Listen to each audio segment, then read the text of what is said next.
Saludos, muy buenas tardes o buenas noches, bienvenidos señoras y señores a este debate público de un martes en el que hay muchos temas, mucha actualidad que debatir, así que no vamos a perder más tiempo en las presentaciones y voy inmediatamente con nuestros invitados de hoy, si les parece, como son José María Casielles, ex profesor de universidad. Buenas tardes, buenas noches, buenos días, lo que quiera, José María. Bueno, no pasa nada. Y Maribel Mariño, que es asesora de comunicación, ¿qué tal, Maribel? Hola, buenas noches. Y Fernando Villa, empresario, ¿qué tal? Buenas noches. Los tres componen hoy nuestra tertulia, empezando, si queréis, pues por el tema que antes de que se encendieran las cámaras ya estábamos hablando, ¿no? Y es el tema de los, ya que tenemos aquí a Fernando Villa, de los famosos créditos a las empresas, si se los concede, las líneas de descuento y esas cosas. Hace unos días veíamos un programa de televisión donde había empresarios, sobre todo pequeños y medianos empresarios, absolutamente angustiados porque las líneas de crédito se las cerraban los bancos, porque no, las líneas de descuento, perdón, porque no podían acudir a solicitar nuevos créditos. No sé qué está pasando, y Fernando Villa, que es empresario y está muy relacionado con el tema, igual nos puede decir algo, ¿no? Le veo ahí preparado además. Bueno, curiosamente, como lo habíamos comentado al principio, mira, lo primero que es original, ya el Observatorio Europeo para las Pymes, en el año 2003, hay un observatorio que se lo cargaron en el 2003, quizás no le interesaba, claro. Habla de cosas tan patéticas como que desde el año 92, 91, que las grandes empezaron a perder, la generación de puestos de trabajo, curiosamente, quien lo da son las pymes y las micropymes. Siempre se dijo que son las que crean aquí empleo, están ¿no? Las grandes y aquí están las pequeñas. Esto es, curiosamente, desde el año, a finales de los 80, el balance neto de creación de puestos de trabajo por las grandes empresas ha sido cero o negativo. Claro. Pero es que Europa tiene una dimensión de pymes de 6 trabajadores. Entonces son las micropymes y hay zonas como Asturias que el 98%. Entonces, ¿cuál es el gran problema? El gran problema es que vivimos en un país donde la financiación era el pan nuestro de cada día. Claro. En el año 2007, los bancos le cobraron a las empresas españolas por financiar sus operaciones 27.000 millones de euros. Algo así como 4,3 billones de pesetas. ¿Cuál es el gran problema que estamos teniendo ahora? Pues que, curiosamente, en este país que todavía se sigue trabajando mucho para administraciones, lamentablemente no es un problema de falta de eso, es que los bancos tampoco se creen los contratos con la administración, porque la experiencia que están teniendo es que no saben cuándo van a poder cobrar esas pymes a las que ellos anticipan ese dinero. Esto no se puede pasar de dar 27.000 millones de euros, donde casi un 70% eran de trabajos para la administración, a de golpe no tener garantías de cobro. Pero claro, ahora aquí se está generando una dinámica preocupante donde no se puede garantizar en muchos casos, y esta mañana incluso en el diario del Levante salió una noticia original, que hay una sentencia de un juzgado donde castiga, dicho de alguna manera, a una consejería de sanidad a pagar 27 millones de euros de moras de deudas que tenía. Entonces, ahora mismo hay una situación realmente donde algunos decimos que no es un problema nuestro, es que quien tiene que pedir créditos es la administración para realmente pagar como le manda la ley, a 60 días. Que aquí está gente cobrando a 2 años. Entonces, claro, se está paralizando toda una cadena donde las grandes empresas contratistas, que no dejan de ser un 2 o 3%, subcontratan, y esa cadena que se está rompiendo está llegando a la pequeña empresa. Y además es que es mentira que no hay trabajo. Hay mucho trabajo, pero no hay capacidad de poder generar dinero porque los cobros se están aplazando y la garantía. Por lo tanto, quien tiene que pagar un sueldo todos los meses no puede decirle a un trabajador: oiga, venga usted dentro de 180 días que el banco no me anticipa el dinero y yo no sé si voy a poder cobrar. Por lo tanto, es una situación dantesca que, como no se rompa esta dinámica, va a ser preocupante, ¿eh? Pero hay una cosa, bueno, como has dicho muchas cosas, pero una de ellas has dicho que está pagando la administración, estamos hablando de la administración autonómica. En general, y la local, me imagino. La local, de verdad, llevo trabajando mucho tiempo con la administración y ha mejorado sensiblemente sus... estoy hablando de hace años para acá, está pagando 60 días, yo no noto la diferencia. Estamos en la administración autonómica, si me hablas de la administración local, bueno, los ayuntamientos... los que peor fama tienen son los ayuntamientos, ¿no? Los ayuntamientos, la noticia que yo tengo es que deben 30.000 millones de pesetas, de euros, perdón, a las pymes. Pero además hay otra cosa gravísima que normalmente no se dice, es que las pequeñas empresas tienen que adelantar el IVA. Muchas veces. Además, bueno, es en cualquier caso. Pero si no cobran, ¿cómo lo van a adelantar? Pero en cualquier caso. No, pero vamos, yo quería decir, por una parte el tema de administración, y decir que la administración, que yo sepa, hoy en Asturias, salvo que no sé si, por ejemplo, que haya bolsas determinadas de deuda, por ejemplo, que a lo mejor la Consejería de Sanidad a determinados laboratorios pueda deber, eso no lo sé, pero está pagando religiosamente a 60 días. ¿Quién paga? Porque ahora mismo se está arguyendo problemas de certificación, por ejemplo, en el mundo de las obras públicas. Esa no es una realidad. Algunas administraciones sí pagan alguna cosa, pero muy pocas. en general, sobre todo las que están vinculadas a obras o a otro tipo de servicios, la demora, la media son de 180 días en adelante. Sí, ¿por qué? Porque a pesar de que la ley les manda 60 días, que es lo que se especifica, tienen otros 90 días para certificar una obra y al final eso no se acaba convirtiendo en 150. Acaban pagando incluso intereses de mora porque están llevando operaciones a casi a 7, y 8 y 10 meses. Obviamente eso genera un problema grave de falta de tesorería. O sea, hay empresas que tienen un buen balance, entonces tienen digamos, un balanceo de ingresos-gastos, pero carecen de efectivo. Y ahora, como los bancos, que ganaron lo que ganaron en su día, porque no debemos de olvidar que de esa deuda o de esos intereses, gran parte era el banco quien estaba soportando ese diferido de pagos. Ahora, como no tienen capacidad de liquidez y además no tienen garantías de que cuando llegue la fecha de cobro puedan realmente ejecutar el cobro, están cortando porque dicen, no, yo me puedo encontrar con un problema a 180 días donde este hombre no va a cobrar y yo como consecuencia tengo que ejecutar una cosa y ¿contra quién voy? Si este hombre ya no tiene solvencia ni capacidad, voy a embargar yo a la administración. Quería luego añadir, de acuerdo, es decir, que bien el planteamiento, es decir, que tenemos las dos partes, ¿no? Ajá. Pero otra cosa que decías tú, que era la generación de empleo por parte de las pymes y de las micropymes. Si nos referimos nuevamente a Asturias, tampoco es así, porque en Asturias la gran capacidad de contratación la sigue teniendo, desgraciadamente, la administración. Es decir, estamos en una región, una comunidad autónoma, donde más del 70% de la población activa son funcionarios. Con lo que el margen de creación de puestos de trabajo empieza a ser ya mucho más pequeña con relación a la administración. Y el hecho de que, por ejemplo, dices, no, es que quien ha creado empleo ha sido pymes y micropymes. Es que se han creado muchas pequeñas empresas que necesitaron contratar personal, pero quien tiene los grandes todavía componentes sociales de trabajadores siguen siendo todavía las grandes empresas consolidadas, Asturianades, ATSA, el Nital, sigue siendo, pese a nuestros... Es decir, pese a que quisiéramos a lo mejor que el peso laboral o de contratación lo siguen teniendo las pymes y las micropymes. Sí es cierto que el problema que puede suceder es que como son muy sensibles estas empresas al mercado y a la economía, está claro que hay que esta gente, estos trabajadores, pueden irse a la calle. Pero no nos equivoquemos, es decir, el gran soporte todavía en nuestra comunidad autónoma sigue siendo la administración y la gran empresa derivada de la siderurgia y de afines. Bueno, a nivel de España debe andar por más de un 80%. En Asturias ahora mismo empresas no funcionariales, que bueno, también podemos hablar de que empresas funcionariales o semiprivadas, porque hay algunas que se ofrecen por la teoría de la subvención, no sé hasta qué punto estarían tirando de tantos carros, porque nadie ha dicho en esta región qué se le da a cada uno para que sigan manteniendo sus puestos de trabajo. Y eso te digo que el Observatorio Europeo, que ha hecho un estudio pormenorizado, incluso de los países que se incorporan poco a poco, está hablando de porcentajes de hasta un 98% de empresas en Asturias que son pymes. Yo no hablo de los funcionarios, porque yo entiendo obviamente que es otra parte. ¿Qué dice? De las empresas. El 98% de las Asturias son pymes. De las empresas. Sí, y en España están generando entre un 75 y un 80% de los puestos de trabajo. Puestos de trabajo, sí. Por lo tanto, que aquí a veces, curiosamente, como hay grandes empresas que vienen de sectores, digamos, públicos, como dice, entre comillas, puede dar la sensación de que tienen más capacidad mediática o tienen más, digamos, pujanza desde el punto de vista informativo. Pero la realidad es que en Asturias el 98% son pymes y de ellas casi un 90% son micropymes. Estamos hablando de empresas de menos de 10 trabajadores. Y el Observatorio Europeo ya denuncia, y el antiguo director general, digamos, el comisario Erkilikane, dice que hay que empezar a cambiar el esquema mental. Entonces ya tenemos que empezar a pensar en pequeño.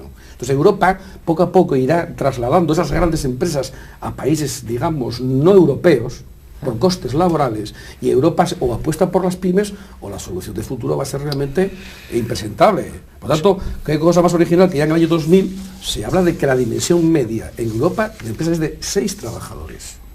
Y hablamos de cantidades bestiales. Es que además incluso me parece que en empresas grandes, Maribel, incluso en instituciones, por ejemplo los ayuntamientos, como sabéis, subcontrata muchísimos servicios, muchísimos. Es decir que muchísimas tareas están encargadas a pequeñas y medianas empresas.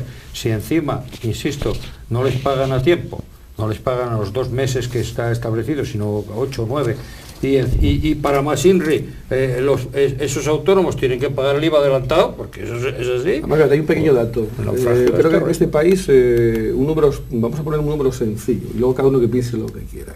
Se está hablando entre 25.000 y 70.000 millones de euros lo que se quiere dar a los bancos para salvarlo. Si dividimos 75.000 entre 45 millones de habitantes, esto es, si los 70.000 los dividimos entre 45, cada españolito nos correspondería casi 1.500 millones de euros. Entonces, a mí que alguien, vamos a ver, yo lo dejo ahí para que alguien lo piense, lo que haría cada españolito, si es que cada uno realmente estamos soportando el valor de 1.500 millones de euros. Algunos seguro que no tendría problemas para pagar sus hipotecas y otras cosas. Es un email que circula estos días por ahí, ¿eh? Lo hemos visto todos. Son números de escándalo. Hoy casualmente... 70.000 millones que se van a poner a financiar a las bancas. Si lo divides entre 40 millones, fíjate, toca 70.000 estás hablando sobre 1.500 millones por barba, como dice otro, o por lo que tú quieras. Pero mira, hoy estaba... Qué paradoja más original. Es un email que está circulando estos días por internet, se lo recibí. Pero de todas formas yo pues, sigo quitando un poco la parte pesimista de lo que estamos viendo y de lo que estamos contando ahora. Pero hoy, curiosamente, preparando un informe que tenía que hacer, pues me fui a un manual que tenía del año 92, de un curso que había hecho en Estados Unidos en ese año. Y concretamente era el gran problema de la recesión económica que se estaba viviendo en Estados Unidos en ese momento. Y en Europa, en el año 92. Hemos pasado el 92, estamos ya en el 2009, es decir, que las crisis, porque si no, es que si no podemos crear una sensación de pesadumbre, de negrura, de pozos sin fondo, que no es así y que no es bueno además que lo alentemos. Yo creo que la realidad la sabemos todos y cada uno en su casa más, ¿no? Entonces, quiero decir que, bueno, que la situación es la que hay, que es cierto que la banca no da dinero si no tiene garantías y además, bueno, es fácil de recordar y antes de esta crisis, cualquier empresario de micropyme o de pyme, si nos está escuchando, se dará cuenta que cuando iba a pedir dinero al banco para hacer cualquier tipo de inversión, el banco lo primero que pedía era quién avalaba esa operación, qué bienes avalaban. Si no había nada que avalara, se no lo daba. Y no había crisis en aquel momento, pero sigue sin avalar nadie. Es decir, que no ahora, es como si ahora dejamos, bueno, todos los malos de la película es la banca, no, es que la banca ha tenido un comportamiento idéntico. Es decir, no ahora es peor que el de hace 10 años, ¿No es más restrictiva ahora que hace 10 años? No. Sigue siendo igual. Igual. Si tienes dinero, te da dinero. Es curioso.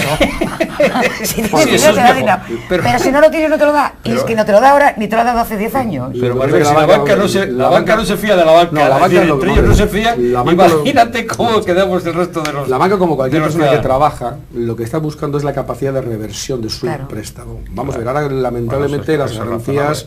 desde el punto de vista de ejecución, el valor que tienen son muy baratos. Antiguamente sí se valoraban bienes inmuebles, pero vamos, el criterio fundamental de cualquier banca, no solo la española, sino en general a nivel mundial, de hecho cuando uno se anda por fuera lo ve, es la capacidad de reintegro. Claro, yo a un señor le doy un dinero para que me lo devuelva con sus intereses.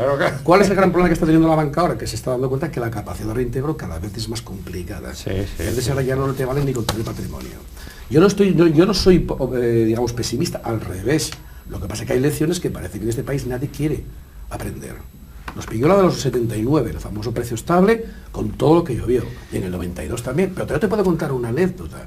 En el año 82, en una sucursal de un banco en Oviedo, año de los mundiales, que era de moda comprarse un vídeo para grabar los partidos, un señor se presenta con 42 años en una sucursal con un papelito de una gran empresa conocida, aquella que vendía precios de fábrica, que quiere que le financien un aparato que costaba entre 175.000 y 200.000. De aquellas. Bueno, pues lo curioso es que ese señor estaba al paro. Su mujer no trabajaba y la única garantía que podía poner frente al potencial era la pensión de su madre. Y estamos hablando del año 82. ¿Y se lo dieron? Hombre, es que me dijo el director del banco, si no se lo doy yo, se lo va el de al lado. Claro. Vamos a ver, estamos hablando del año 82. Entonces, hemos tenido una serie de situaciones que lamentablemente aquí se han resuelto solas, pero no es que se hayan resuelto bien, sino que se han dejado pendientes y se sigue apostando por un modelo de economía. Fernando, ¿me permites una pregunta terrorífica? Si la banca vive del préstamo y no puede prestar o no quiere prestar, ¿de qué va a vivir?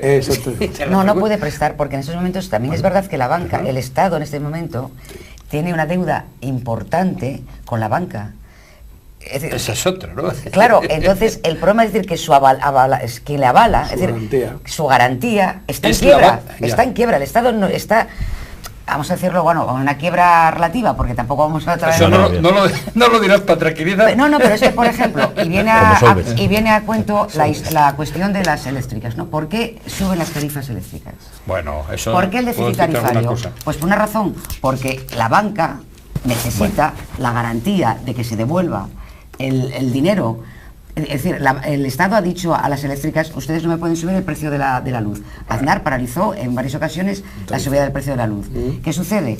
Que el precio, el costo de la energía tiene un costo. Y entonces, alguien estaba financiando a las eléctricas ese costo. Y sigue. Ya sabes cómo está. Mira, yo tengo aquí precisamente bueno, aquí, en esta carpeta. Para acabar con el pesimismo, hay países como Austria que están casi peor que nosotros, así que por lo tanto tan mal no estamos. Y como Islandia, que ha quebrado el propio Estado. Austria debe ahora mismo, porque apostó los presidentes sobre los 230.000 millones de euros. Países como Austria, estos que han sido adalides. Vamos a ver, yo creo que ha habido un problema en los últimos 6 años, que aquí se ha enfocado la economía al pelotazo rápido, instantáneo. Nos han gobernado un montón de señores que hacían beneficios de un 20, un 30%, y sabemos, cualquier persona con un poco de raciocinio sabe que un incremento en beneficios de cualquier actividad entre un 20 y un 30 es inviable. Claro. Entonces, una cosa es que vayas creciendo poco a poco, un 2 o un 3. Sí. Entonces, la naturaleza no da esos saltos y la situación de la economía era imposible. Por lo tanto, yo creo que, hombre, sí espero que después de esto, que obviamente creo que vamos a salir, porque como dice mi padre, este es un país muy rico, porque todos tiramos contra él, pero sigue aquí todavía de pie. ¿Entiendes? Sí. Me imagino que, hombre, sí sería lamentable que esta siguiente oportunidad que estamos teniendo en la crisis no se aprovechase para cambiar muchos esquemas, y creo que lamentablemente cambiamos. La próxima ya va a ser es que va a ser el mismo modelo económico en toda Europa, no solamente, y este modelo económico es el que vemos que está fracasando. Pero os quejáis de los precios de la electricidad, pero se está haciendo las cosas exactamente al revés de cómo hay que hacerlas. Es decir, están, como sabes, priorizando, ayudando a la generación de electricidad con fotovoltaica con 450 euros por megavatio hora. Las empresas han crecido, bueno, de una manera como hongos. Está medio España con las fotovoltaicas ahí. Pasa lo mismo con los aerogeneradores. Y resulta que, claro, estamos, sin embargo, con un déficit de energía del 80%. Tiene narices, ¿no? Ya sabes, nucleares no, gracias. Nucleares no, gracias, sí, que decíamos antes. Alguien escribió hace un tiempo que la banca es alguien que te deja un paraguas cuando hace sol y te lo quita o lo reclama cuando llueve. Yo creo que es una frase que resume lo muy que bien tú decías, claro. De cómo puede ser, ¿no? O sea, el dinero es que lo tiene, claro. Por cierto, ¿cómo está funcionando, Fernando, el IDEPA, el Instituto para el Desarrollo Empresarial del Principado de Asturias, en este sentido? Bueno, yo creo que el IDEPA, como todos los institutos, últimamente estamos sufriendo algo que es paradójico, ¿no? En una sociedad de la informática, la burocracia nos está comiendo a todos. Yo creo que hay noticias que han salido que, vamos a ver, o se valoran en su justo término o me parecen realmente un poco preocupantes. Hay situaciones realmente que o alguien toma una decisión como director de un instituto y resuelve en ese momento, o si tiene que seguir el procedimiento administrativo, había situaciones que pueden bloquearse. Puedo decirte personalmente que los trabajadores y los técnicos que tienen son gente muy preparada y muy competente, pero es que curiosamente la legislación, igual que pasa en otros temas, cada vez se está volviendo más burócrata. Y los tiempos ahora mismo, los trenes ahora van a 250 y a 300 por hora. Claro. Hay otro problema grave en la justicia, en el mundo administrativo. El nivel de burocracia se está convirtiendo en algo realmente pasmoso. De acuerdo. Claro. Por lo tanto, en muchas ocasiones no se le puede echar la culpa al que administra, o no se le puede plantear. ¿Por qué? Porque yo sigo pensando que los técnicos, igual que cualquier profesional, por sí intentarán hacer las cosas bien. Lo que pasa es que hay situaciones donde o te tiras a la piscina, entonces, ¿el IDEPA es bueno o el IDEPA es malo? Yo creo que el IDEPA tiene que existir. Ahora, y si alguien cree que debe funcionar de otra manera, pero que lo diga. Porque si no, están saliendo por ahí comentarios en la calle que a mí personalmente me preocupan porque creo que son muy superficiales. Y hombre, desde un planteamiento de que fulano anticipó o alguien, bueno, pues habrá que conocer las circunstancias que llevaron a que se produjese ese tipo de situaciones. Y te lo digo, si no, es que hay veces que si no te encuentras con paradojas, que hay una gestión que no se puede hacer o está paralizada. Pero yo creo que Víctor se está refiriendo un poco a la información que ha salido en la prensa sobre la sindicatura. De todas formas, es cierto que en estos momentos se ha cedido a las administraciones locales, o sea, ayuntamientos, la parte de la gestión o parte de una parte de la gestión que hacía el IDEPA, que era la creación de nuevas empresas. Es decir, ahora lo que son proyectos de creación de empresa ya lo está haciendo los ayuntamientos a través de las agencias de desarrollo local, con lo que ya hay una parte de trabajo que se está pasando a ello. Yo sin entrar en valoración de si el IDEPA funciona o no funciona, o lo que sí es cierto es que ha tenido o está teniendo un gran problema de comunicación, y como esa es la parte que a mí me corresponde, yo creo que cualquier órgano, empresa, organización tiene que tener anticipado lo que puede ser el gabinete de crisis. Es decir, saber que cualquier momento... Sí, sí, tal como está la cosa. No, pero es que eso ya, es decir, por el hecho simplemente de tener un gabinete de comunicación, tiene que tener ya anticipado esto. Y a mí lo que me sorprende es que pese a las duras acusaciones vertidas durante 2 días en medio de comunicación de Asturias, no ha habido respuesta. Entonces aquí yo tengo 2 lecturas. Una, un mal gabinete de prensa, por supuesto. 2, hay un acoso y derribo, no solamente al director del IDEPA, sino a lo que está representando en estos momentos el IDEPA en manos de Soma UGT, consejero de Industria. Es decir, hay un barrido, una explotación, vamos a decir, por abajo. Que sería la siguiente lectura, porque claro, nadie está defendiendo, y me extraña muchísimo, bueno, ¿qué está pasando? Bueno, y la tercera explicación es que no funciona, también puede ser, ¿no? Y la tercera podría ser que no funciona. Esa valoración es complicada hacerla así. Hay 3, bueno, son 3. Yo creo que la apuesta del IDEPA es una apuesta política. En el campo de las hipótesis. Entonces se genera un instituto con una filosofía de trabajo. Hay 2 partes, una la política, que es las líneas que tiene que marcarse el IDEPA o las prioridades, y luego un poco lo que es la operativa de trabajo. Claro. Te voy a decir, hay situaciones realmente dantescas. ¿Por qué? Porque hoy por hoy, tal y como están los tiempos, las cosas no se puede seguir, y lo ves en cualquier parte de la administración. Todo el mundo pensó que cuando se hiciesen los ordenadores desaparecería. Es terrible. Nos estamos cada vez burocratizando más, desconfiando más de las cosas, intentando documentar cosas que al final son indocumentables. Vale más el procedimiento casi que la propia gestión. En muchos casos, ¿qué se está planteando en algunos sitios? Pues sinceramente, ante determinado tipo de planteamientos que van casi más al planteamiento personal de la persona como tal, no a la estructura, porque somos todavía muy caudillistas y que parece que la cabeza es lo único que se ve y el resto parece que no existe, que es otro tema también muy grave de este país, porque hay que empezar a apostar por los equipos, no por las personas. A mí me molesta cuando se personalizan las cosas en una sola persona. Entonces, una sola persona no puede ser la culpable, puede marcar las líneas o no, pero no puede ser la culpable de todo lo que pasa. Y eso hay experiencias ya. Entonces, bueno, yo creo que ahora mismo hay que empezar a dejar, hay debates que son un poco preocupantes, y hombre, salir a la calle a veces de una forma tan ligera, dejando un comentario en el aire, yo creo que hay que analizar las cosas con profundidad. Entonces, claro, si yo hago un análisis de unos comentarios fuera de un contexto, que es lo que se suele coger pedazos de la información, al final, pues bueno, eso puede ser patético. Hablamos, si queréis, de otros asuntos. Por hablar también de economía, no sé qué os parece a vosotros, pero da un poquito de... No sé, no crea mucha confianza, ¿no? Las palabras de Solbes ayer diciendo que envidia a Bermejo porque se va. Si el capitán del barco dice, ojalá me hubiera bajado en el anterior puerto, los tripulantes y los viajeros deben estar asustadísimos. Bueno, ¿no? A mí lo que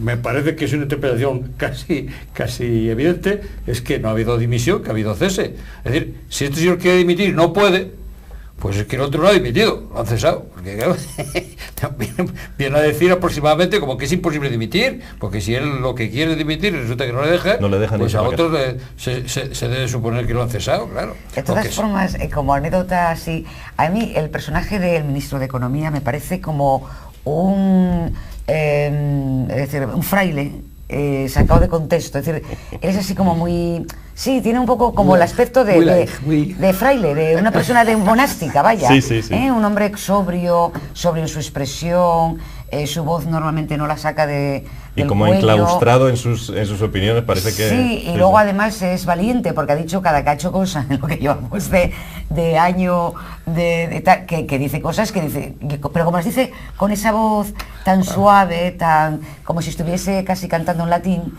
pues no hace daño, ¿no? Pero dice cosas... Pero ha dicho cosas tremendas y las contrarias también. Pero que no me extraña nada el hecho de que Solbes casi se congratule o quisiera estar en el puesto del ministro Bermejo, porque la verdad que la situación, y yo creo que yo hubiese dimitido no ahora, sino hace ya un tiempo, y creo que no, este sí que no le dejan.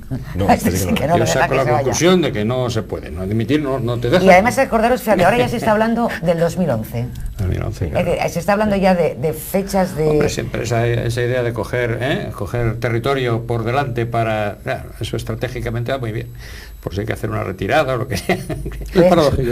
Además yo creo que había gente con chascarrillo que decía que Solbes, claro, que no mentía, es que tenía un ojo cerrado cuando estaba en los debates, ¿no? Entonces veía media verdad, tenía que el ojo tuerto, como decía el pobre hombre, y veía media verdad. Entonces yo mira, lo que es paradójico es que lo de Solves, sinceramente, es una paradoja y es un contrasentido. Sale un día Zapatero hablando de que se va a dejar dinero para las pymes y tal, y el día siguiente sale el otro diciendo, no, es que yo tengo dudas. A ver, es un poco preocupante que el primer vicepresidente de un gobierno, y mucho más el primer de economía, tema económico, no debemos olvidar que aquí desde los años 70 es pura economía y el resto vamos a dejarlo para otro sitio. Quizás algunos dicen que ¿quién ha puesto Solves ahí? Que no se marcha. ¿O por quién está puesto? Claro, y es un poco paradójico que este hombre, como dice tú, parece que cada día está echando un poco más de gasolina al fuego. Yo creo que hay declaraciones que, aunque sean en ámbito un poco, digamos, chascarrillo, desde una representación de una persona a su nivel, creo que se merece por lo menos un mínimo de credibilidad y que diga las cosas con sentido. Lo que no se puede estar haciendo es siempre el tema de la China.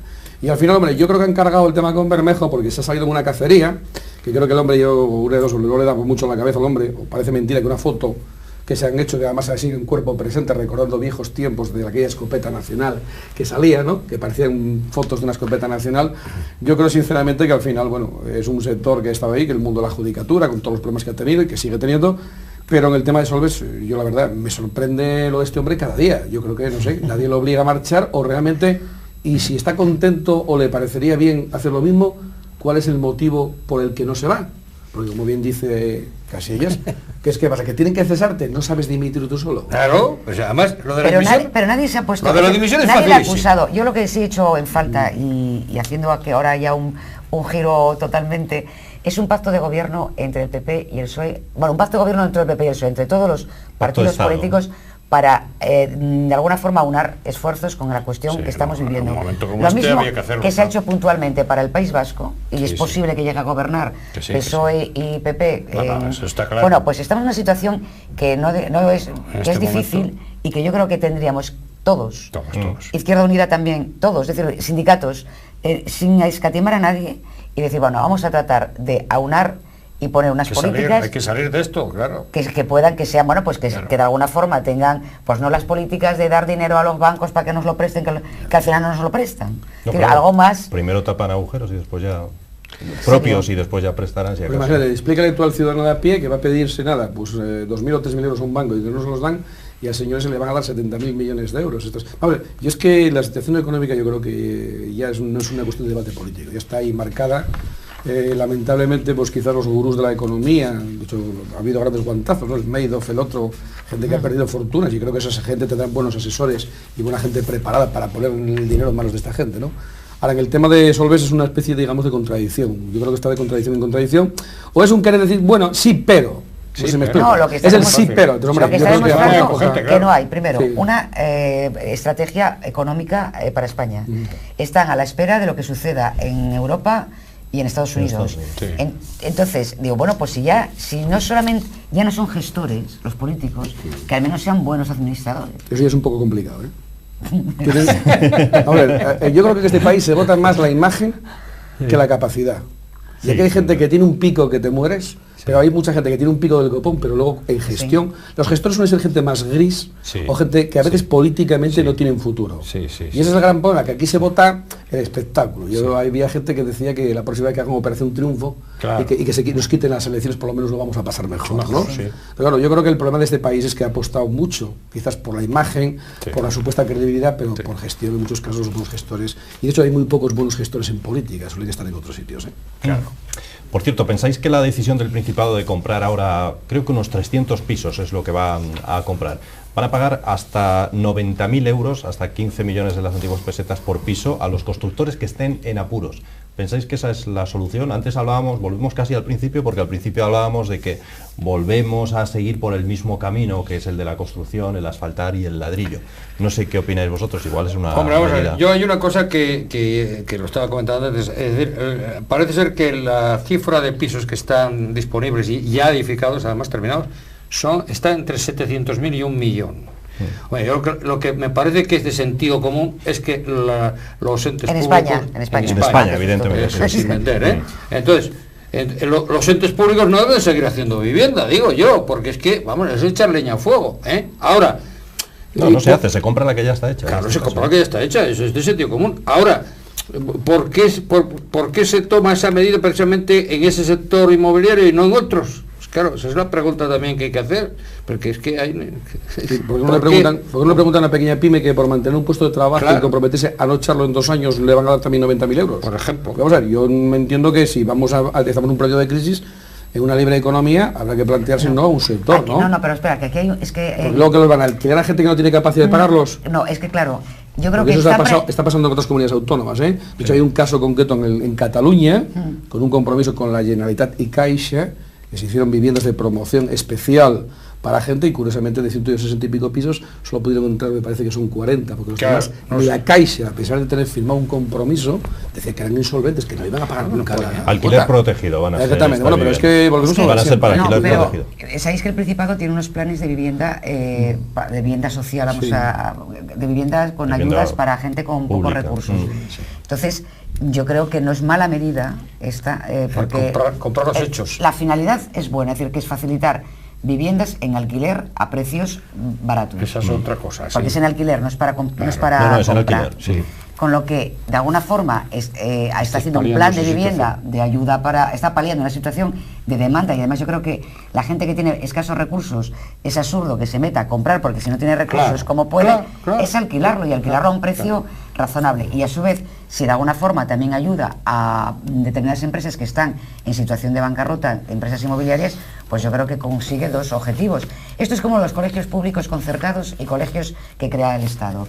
Al final le sale más caro construir el colegio que hacer un concierto. Pues yo creo que le sale más barato al Estado en estos momentos, o en este caso al gobierno del Principado, llegar a ese acuerdo que ponerse a construir viviendas. La cuestión es si servirá para crear empleo. Esa es la pregunta. No, porque son pisos ya construidos. Yo soy más partidario de que a la persona se le posibilite el comprarlo, que no se le facilite el ir a él. Claro. Porque si se le estamos facilitando, económicamente puede tener problemas hasta de pagar hasta la comunidad. Por lo tanto, creo que el dinero, si se le da a quien puede posibilitarse comprarlo él, es mucho. Entonces, bueno, si queremos hacer una real política de vivienda, tenemos un acceso a la vivienda en unas condiciones económicas aceptables, pero con capacidad de poder pagarlo. Porque claro, el gran problema que estamos teniendo ahora mismo, incluso con los tipos de interés y el Euribor que tenemos un Euribor ridículo, y préstamos hipotecarios está en vivienda. Y aún así no somos capaces, o los bancos lo entienden, que no hay garantía suficiente de ese retorno. Por lo tanto, aquí lo único que estamos haciendo es, digamos, desde mi punto de vista, entreteniendo un problema. El dinero habrá que ponerlo en el... Yo es que esto de la economía... Pero bueno, esto es gente que no compra, va a alquilar. Aunque tendrá un coste, me imagino, que estar allí. O van a estar en alquiler... No, pagarán. Y van a poder tener esa capacidad de pagar ese alquiler. Es un dinero, suele ser un gasto mínimo, un alquiler mínimo, por debajo del mercado. Yo hay otras experiencias en otras comunidades autónomas de situaciones similares que son patéticas. Hay gente que ahora mismo no paga la comunidad, eso te ha tenido una serie de conflictos terribles. Y supongo que tú, que eres una excelente abogada, lo podrás suscribir también, es que haya una ley de arrendamientos urbanos que garantice las condiciones adecuadas tanto al arrendador como al arrendatario, porque es que eso es otro problema la también. Modificación, pese a que estuvo modificada para la ley de arrendamientos urbanos, es verdad que todo el mundo se queja de ella, tanto el arrendador como el arrendatario. Claro. ¿Tú te imaginas entrar en una comunidad de estas con un piso barato, donde resulta que de los 100 que puede haber allí, 80 digan que no tienen capacidad de pagar la comunidad, o no les llega el ingreso, o están al paro, o han perdido el paro, y están allí dentro? ¿Te imaginas la dinámica que se está planteando? Porque está sucediendo en otras comunidades autónomas ya. Situaciones de estas donde yo creo sinceramente que, vamos a ver, me parece muy bien que se ayude a cualquier sector empresarial, que se facilite algo que es un derecho constitucional. Pero sigo pensando que esto solo no resuelve nada. Si no estamos poniendo dinero en la calle para que la gente tenga capacidad adquisitiva y pueda pagar y atender sus deudas, esto es una solución circunstancial. Cierto. No va a plantear nada más que un buen titular, una cuestión de bonita, pero crítica. Puede ser una buena medida, pero no hay... De todas formas, no olvidemos que a lo largo de la vida del ciudadano, todos tenemos crisis también. Hay momentos, hay personas que pueden quedar circunstancialmente en una situación muy apurada y que vamos en paro, que no encuentre trabajo, que no tiene o no está cobrando un desempleo. Entonces, no pensemos siempre que la persona que no tiene recursos no los va a tener nunca en la vida, porque claro, eso es condenar, esto es como lo de la crisis, ¿no? Vamos a pasar esta crisis. Bueno, pues la gente que no tiene recursos ahora va a superarlos y va a llegar a tenerlos. Entonces, sí es bueno estas medidas de ayuda en momentos puntuales. Esto es como, por ejemplo, pues cuando se tiene que dejar niños en casas de acogida porque los padres están pasando una situación muy crítica. Entonces, bueno, no es que va a quedar siempre, ¿no? pues entonces pensemos que son situaciones para no para mantener ni vagos ni gente, es decir, es para paliar. Sí, son pero yo vuelvo a decir, esto solo es una situación, un parche, es como se decía, vamos a dejar que los parados puedan aplazar el pago de sus hipotecas a todos, pero es que dentro de 2 años, aunque empiece a trabajar, tengo ahí un muerto que eso no lo entierra nadie. A quien lo levante, claro. Vamos a ver, entonces, a ver, de todas formas, a mí me gustaría que con todo esto que está sucediendo, esto que habría que cambiar también los modelos económicos, que también sería importante, pero el modelo social también. Claro. Yo creo que es importante que ya el ciudadano se percate que el tener una propiedad inmobiliaria, lo único que muchas veces está consiguiendo es una hipoteca de por vida, que nunca va a poder aprovechar ese dinero, que el día que realmente quiera sacar ese dinero de esa vivienda porque lo necesite, porque tenga una operación, porque quiere pagarle una carrera a un hijo, lo que sea, a un nieto, no tiene la capacidad, no tiene o la posibilidad de que eso se revierta en dinero. Es decir, que olvidemos ese modelo de que teníamos que ser todos propietarios porque tenemos ahí un dinero asegurado. Vale, es que seamos propietarios de un terreno, es decir, del pueblo donde vivimos, donde hemos nacido, es decir, el suelo sí, la tierra siempre es importante, pero los ladrillos no son tan importantes. En Europa, por ejemplo, como Holanda, solamente un 10% es titular. Claro, pero también hay un problema de base. Un piso vale. Hoy y mañana, y una tierra, esa es la cultura que nos han enseñado. Sí, nos han metido, sí. Que el tema inmobiliario tiene un valor siempre, por eso la gente en muchos casos intenta... Hasta ahora al menos era así, ¿no? Exacto. Ahora, lo que hay que cambiar de mentalidad va a ser complicado. Es también buscar soluciones que sean realmente efectivas. Fijaros, por ejemplo, esta noticia que está recortada aquí. María, muy rápido que nos quedamos sin tiempo. No, ya está. 700.000 euros de un ayuntamiento para hacer un spa en un pueblo extremeño de 4.500 habitantes. Lo comentamos en una ocasión. ¿Dónde vamos con un spa? Oiga, ¿en un pueblo de cuántos habitantes? 4.500. Y un autobús de hidrógeno, un autobús de hidrógeno de 290 millones de los antiguos en víspera de elecciones, que le hubo que convencer a un alcalde que no llegaba a tiempo, entonces que todo encargo. Sí, un autobús de hidrógeno. Bueno, señores, así acabamos, nos quedamos sin tiempo, lamentablemente. Mañana volvemos con el debate público que sigue, que continúa, como siempre, después del informativo. Gracias y hasta mañana. Buenas noches.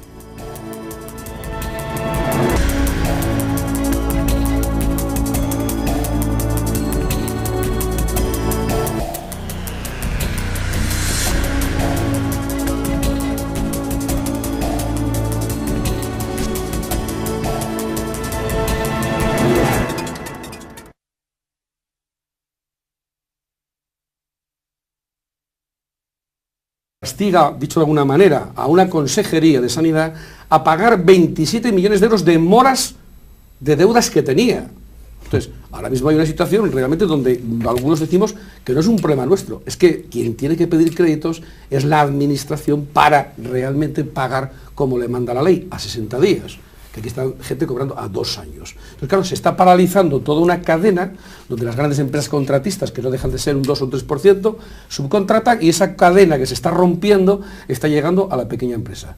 Y además es que es mentira que no hay trabajo. Hay mucho trabajo, pero no hay capacidad de poder generar dinero porque los cobros se están aplazando y la garantía. Por lo tanto, quien tiene que pagar un sueldo todos los meses no puede decirle a un trabajador, oiga, venga usted dentro de 180 días que el banco no me anticipa el dinero y yo no sé si voy a poder cobrar.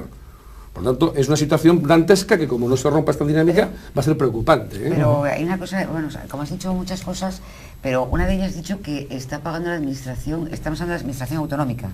En general, y la local, me imagino. De verdad, llevo trabajando mucho tiempo con la administración y ha mejorado sensiblemente sus... estoy hablando de hace años para acá, está pagando 60 días, yo no noto la diferencia. Estamos en la administración autonómica, si me hablas de la administración local, bueno, los ayuntamientos... los que peor fama tienen son los ayuntamientos, ¿no? Los ayuntamientos, la noticia que yo tengo es que deben 30.000 millones de pesetas, de euros, perdón, a las pymes. Pero además hay otra cosa gravísima que normalmente no se dice, es que las pequeñas empresas tienen que adelantar el IVA. Muchas veces. Además, bueno, es en cualquier caso. Bueno, pero si no cobran, ¿cómo va a adelantar? Pero en cualquier caso. No, pero vamos, yo quería decir, por una parte el tema de administración, y que decir que la administración, que yo sepa, hoy en Asturias, salvo que no sé si, por ejemplo, que haya bolsas determinadas de deuda, por ejemplo, que a lo mejor la Consejería de Sanidad a determinadas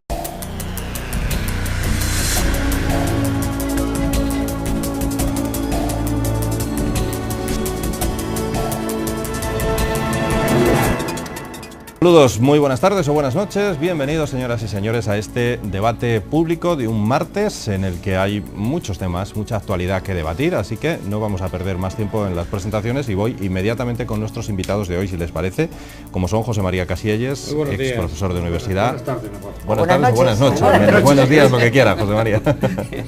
Bueno, no pasa nada. Y Maribel Mariño, que es asesora de comunicación, ¿qué tal, Maribel? Hola, buenas noches. Y Fernando Villa, empresario, ¿qué tal? Buenas noches. Los tres componen hoy nuestra tertulia, empezando, si queréis, pues por el tema que antes de que se encendieran las cámaras ya estábamos hablando, ¿no? Y es el tema de los, ya que tenemos aquí a Fernando Villa, de los famosos créditos a las empresas, si se los concede, las líneas de descuento y esas cosas. Hace unos días veíamos un programa de televisión donde había empresarios, sobre todo pequeños y medianos empresarios, absolutamente angustiados porque las líneas de crédito se las cerraban los bancos, porque no, las líneas de descuento, perdón, porque no podían acudir a solicitar nuevos créditos. No sé qué está pasando, y Fernando Villa, que es empresario y está muy relacionado con el tema, igual nos puede decir algo, ¿no? Le veo ahí preparado además. Bueno, curiosamente, como lo habíamos comentado al principio, mira, lo primero que es original, ya el Observatorio Europeo para las Pymes, en el año 2003, hay un observatorio que se lo cargaron en el 2003, quizás no le interesaba, habla de cosas tan patéticas como que desde el año 92, 91, que las grandes empezaron a perder, la generación de puestos de trabajo, curiosamente, quien lo da son las pymes y las micropymes. Siempre se dijo que son las que crean Aquí están las grandes y aquí están las pequeñas. Esto es, curiosamente, desde el año, a finales de los 80, el balance neto de creación de puestos de trabajo por las grandes empresas ha sido cero o negativo. Pero es que Europa tiene una dimensión de pymes de 6 trabajadores. Entonces son las micropymes y hay zonas como Asturias que el 98%. Entonces, ¿cuál es el gran problema? El gran problema es que vivimos en un país donde la financiación era el pan nuestro de cada día. En el año 2007, los bancos le cobraron a las empresas españolas por financiar sus operaciones 27.000 millones de euros. Algo así como 4,3 billones de pesetas. ¿Cuál es el gran problema que estamos teniendo ahora? Pues que, curiosamente, en este país que todavía se sigue trabajando mucho para administraciones, lamentablemente no es un problema de falta de eso, es que los bancos tampoco se creen los contratos con la administración, porque la experiencia que están teniendo es que no saben cuándo van a poder cobrar esas pymes a las que ellos anticipan ese dinero. Esto no se puede pasar de dar 27.000 millones de euros, donde casi un 70% eran de trabajos para la administración, a de golpe no tener garantías de cobro. Pero claro, ahora aquí se está generando una dinámica preocupante donde no se puede garantizar en muchos casos, y esta mañana incluso en el diario del Levante salió una noticia original, que hay una sentencia de un juzgado donde